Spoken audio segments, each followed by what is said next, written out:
مولاي صل وسلم دائما أبدا على حبيبك خير الخلق كلهم مولاي صل وسلم. Di suatu sekolah ada 6 remaja yang bernama Afan, Fikra, Alif, Fayed, Alfat, dan Gilang. Afan dan Fikra berencana mengambil rambutan. Setelah itu, datanglah Alif, Gilang, dan Alfat, yang mana mereka ikut mengobrol dengan Afan dan Fikra.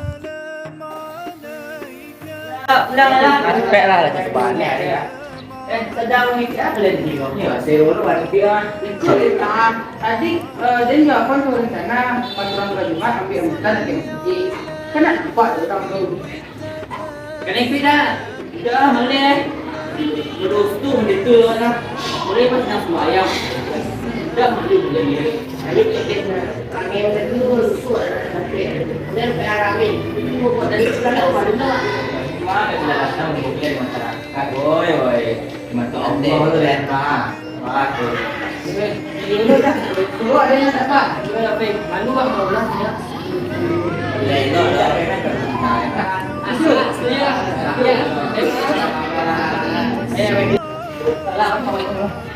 Ya. Tembak lah sudah selesai juga lah.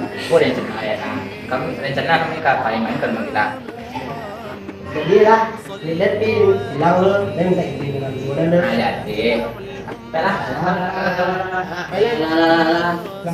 Setelah selesai sholat Jumat, Fikra, Alif, Alfat, dan Alfayed pergi ke rumah Gilang. Assalamualaikum, Gilang. lihat mak. Ada lalu. Ada lalu. Tunggu santai deh. Kenapa lagi tadi? Woi, Pat. Pakai terompa baru sih. Itulah rumah. Iyo, awak tu kalau di rumah orang Pat harus menjaga tata krama je sopan santun. Ayo dah, itu apa dah? Ya lah, Pat ya. Hahaha.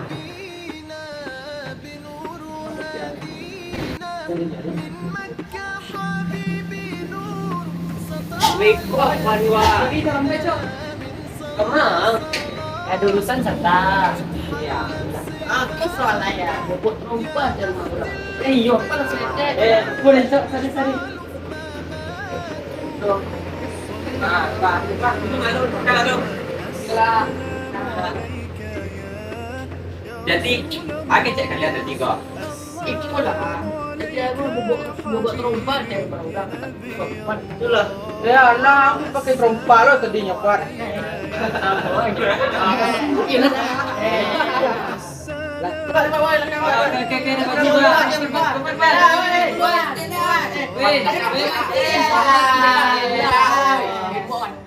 Main apa kalian dah?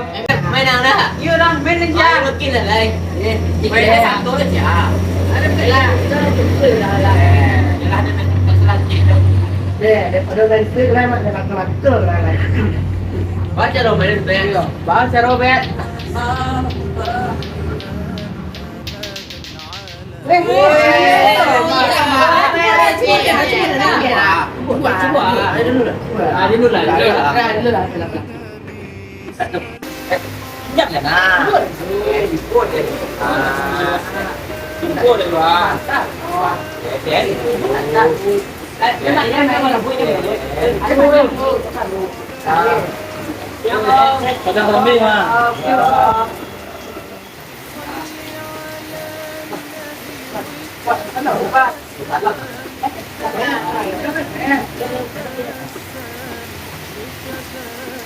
Lanjut lalu. Allahu Akbar Lanjut lah. Jual. Sebelah dah lah. Kurang lepas lah. Halo, Assalamualaikum. Ayo, Ming. Ada. Pulang, Pulang dah. Pulang dah. Sudah bulan lebih dari lah. Ya pulang lah. Hari sambut aja awal lah. Pulang dah. Pulang tu gitu. Lihat, Pak. Lihat. Ada. Assalamualaikum. Waalaikumsalam. مولاي صل وسلم دائما أبدا. Tata krama merupakan norma-norma pergaulan yang berkaitan dengan kebiasaan dalam bertindak maupun bertutur kata yang berlaku atau disepakati dalam lingkungan pergaulan antar manusia setempat. Tata krama mengandung nilai-nilai yang berlaku khusus pada daerah tertentu. Oleh karena itu, sangat mungkin tata krama satu daerah akan berbeda dengan daerah lain. Melalui tata krama, dimaksudkan agar seluruh lapisan anggota masyarakat akan merasa nyaman. Dengan tata krama, orang yang lebih muda dapat menghargai yang lebih tua. Demikian sebaliknya, orang lebih tua dapat menyayangi yang lebih muda. Dalam kehidupan sehari-hari, sering disebut kata etika. Etika memiliki makna yang sama dengan tata krama. Etika artinya norma-norma, nilai-nilai moral, kaidah-kaidah, dan ukuran-ukuran bagi tingkah laku manusia yang baik. Etika adalah aturan perilaku, adat kebiasaan manusia dalam pergaulan antar sesama. Tata krama atau etika dapat diterapkan dalam kehidupan sehari-hari pada berbagai tempat dan situasi, seperti dalam bergaul di sekolah, di rumah, di masyarakat, bahkan di media sosial. Rasulullah Shallallahu Alaihi Wasallam bersabda, Qala ibnu Sar'i anin nabiyyi Qala man lam yarham sogirona wa ya'fir haqqa kabiro na falaysa minna. Artinya, Ibnu Sar berkata dari Nabi Sallallahu Alaihi Wasallam, beliau bersabda, siapa yang tidak menyayangi orang yang kecil di antara kami dan tidak mengerti hak orang yang lebih besar di antara kami, maka ia bukan dari golongan kami. Hadis riwayat Abu Daud. Tata krama mengandung manfaat yang sangat besar sebagai berikut. Yang pertama, membuat seseorang disegani, dihormati, disedangi, bahkan dicintai oleh orang lain. Yang kedua, menjalin hubungan baik dengan orang lain. Yang ketiga, meningkatkan kepercayaan diri dalam setiap situasi. Yang keempat, menciptakan suasana yang nyaman dalam berbagai situasi, baik itu lingkungan keluarga, pergaulan, maupun tempat di mana Anda belajar atau bekerja. Yang kelima, dapat meningkatkan karir seseorang. Santun. Santun adalah berkata lemah lembut serta bertingkah laku halus dan baik. Kesantunan seseorang akan terlihat dari ucapan dan tingkah lakunya. Ucapannya lemah lembut, tingkah lakunya halus, serta menjaga perasaan orang lain. Dapat disimpulkan bahwa santun mencakup dua hal, yaitu santun dalam ucapan dan santun dalam perbuatan. Sopan santun menjadi sangat penting dalam pergaulan hidup sehari-hari. Kita akan dihargai dan dihormati orang lain jika menunjukkan sikap sopan santun. Orang lain merasa nyaman dengan kehadiran kita. Sebaliknya, jika berperilaku tidak sopan, orang lain tak akan menghargai dan menghormati kita. Pergaulan sesama pelajar di sekolah akan harmonis dan indah jika dihiasi sikap santun. Misalnya, menyapa teman dengan ucapan Assalamualaikum. Allah Subhanahu wa Ta'ala mencintai sikap santun sebagaimana tertuang dalam hadis berikut.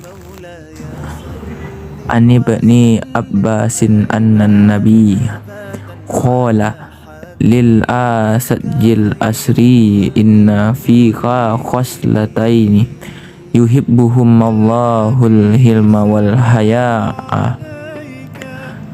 Dari Ibnu Abbas bahwa Nabi Shallallahu Alaihi Wasallam bersabda kepada Al-Asya Al-Asri, sesungguhnya dalam dirimu terdapat dua sikap yang dicintai oleh Allah, yaitu sifat santun dan malu. Hadis riwayat Ibnu Majah. Banyak manfaat yang bisa diperoleh dari sikap santun. Yang pertama, mudah diterima oleh orang lain, menunjang kesuksesan, dan dicintai Allah Subhanahu wa Ta'ala dan Rasul-Nya. Malu adalah menahan diri dari perbuatan jelek, kotor, tercela, dan hina. Sifat malu itu terkadang merupakan sifat bawaan dan juga bisa merupakan hasil latihan. Namun demikian, untuk menumbuhkan rasa malu, perlu usaha, niat, ilmu, serta pembiasaan. Malu merupakan salah satu benteng pertahanan seseorang dalam menghindari perbuatan maksiat. Malu juga merupakan faktor pendorong bagi seseorang untuk melakukan kebaikan. Selama rasa malu masih terpelihara dengan baik, seseorang akan hidup dalam kebaikan. Ia akan memiliki kekuatan dalam berbuat kebaikan dan menolak kemaksiatan. Mari kita perhatikan hadis berikut ini.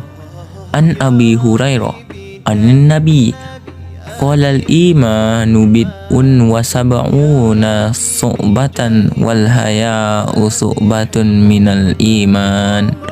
Artinya, dari Abu Hurairah dari Nabi Shallallahu Alaihi Wasallam, beliau bersabda, iman adalah pokoknya, cabangnya ada 70 lebih, dan malu termasuk cabangnya iman. Hadis riwayat Muslim. Ada beberapa manfaat dari sifat malu, diantaranya sebagai berikut: mencegah dari perbuatan tercela, mendorong berbuat kebaikan, mengantarkan seseorang menuju jalan yang diridhai Allah Subhanahu wa taala.